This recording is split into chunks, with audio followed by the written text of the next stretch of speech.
Hey guys, Mama of 3 back again now with another segment where we have now transitioned to my marital crumble.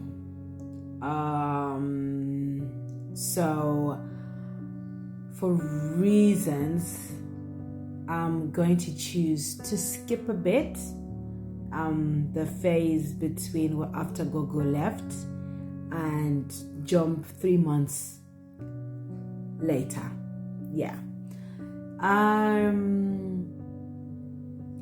So of course things worsened relationship wise, just regarding the communication and how we were just kugarisana kwachona. But let me make it clear that there was no violence, so I thank God for that. We didn't go to that stretch, but I feel it could have turned that way if we had kept just this thing as if I had kept this thing of just saying, oh, let me make it work, let me fight for my marriage, if I had not reached the point of saying, yo, this isn't cool. Yeah. And one thing I told myself is I will not be a statistic, because my 3 babies, who's gonna see to them? They are mine at the end of the day. They're they were in my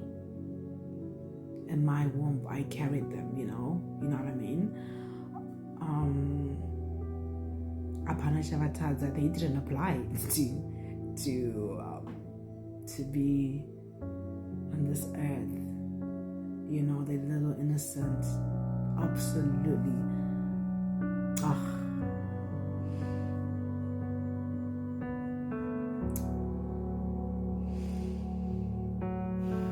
They didn't deserve the mommy they had at that time. Would just lash out for no reason.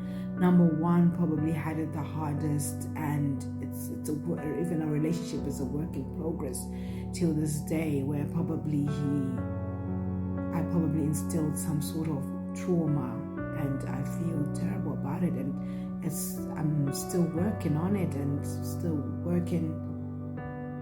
He became the weakest link, and this is a child who was just 3 years old, you know what I'm saying?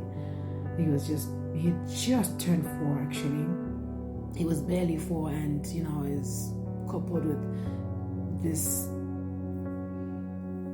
ever shouting, ever not seeing like he did anything right, and he was just a child. And it was after I would snap, when I'll be like, why? Kamanaka, like, why? What does he like? It wasn't right. It wasn't on.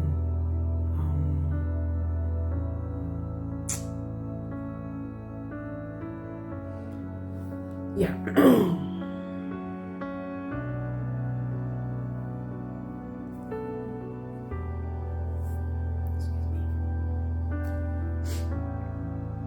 Gogo being Gogo, and the relationship we had, she figured it out herself that I think I'd hit rock bottom. So she quietly paid for a ticket and literally just told me a day before that she's coming over, to which I was very grateful. Gogo came over, and I had to pull up. I had to pull myself together, and I made a decision. And I said, Gogo, I'm being unfair, but how long are you here for? And she was like, I'm just here for like 3 weeks. I'm like, Gogo, I'm sorry, but I'm going to have to go back to work. And you're going to have to see to these kids. You will barely see me, but I have to make this work for the sake of my children. I have to throw in the towel and I have to get out of this. I'm drowning, and soon enough, I don't think you'll be able to rescue me. She was like, okay, just do whatever you gotta do. Though she wasn't really for it, but she's just like, you know what? Let's give you the floor, Rio, to do whatever.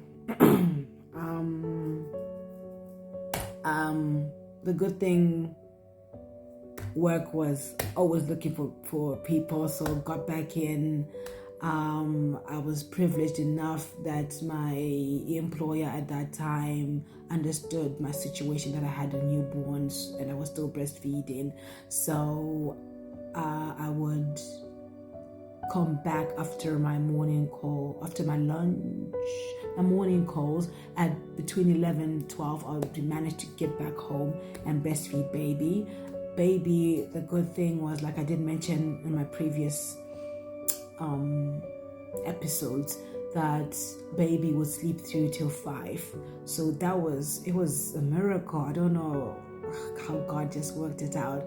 But when he was wake up at 5, I would breastfeed him, change his diaper and all that, and he'll settle back by 6. 6 is my time to go shower. 6:30, I'm out. I'm already started work, 6:45, 7 o'clock. So that worked out very perfect. And then he'll go to sleep until 11. Like when I tell you, that was just a miracle baby. Like he just got it. He just knew that, that little baby, he's so precious. He is so precious. He just gets my soul. I don't need to say anything. He just gets me. Like even now when I'm having like a sad, bad day, he just comes and he just cuddles. He's such a cuddler.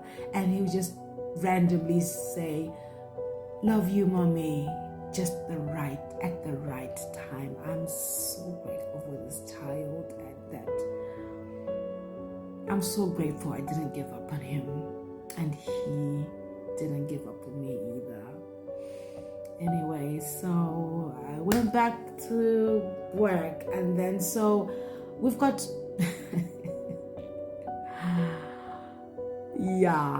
so hubby, being hubby, not always home, he didn't realize that I had reached this point and I was tapping out, and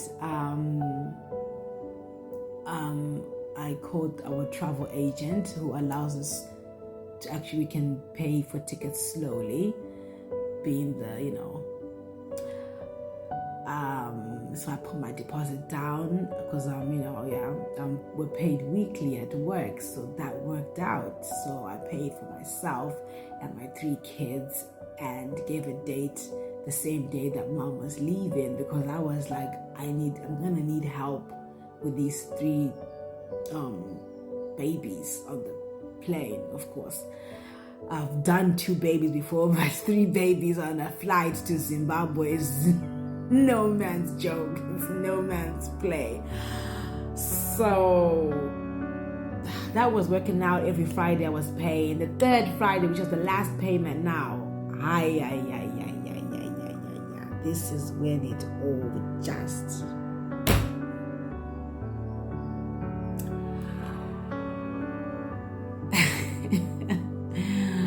because my last payment was Friday and we were leaving, I think, the Sunday, was it the Monday, 2 or 3 days after the last payment.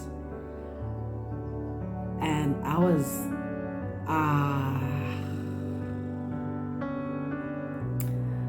let's catch on tomorrow, guys. This is where all the drama started.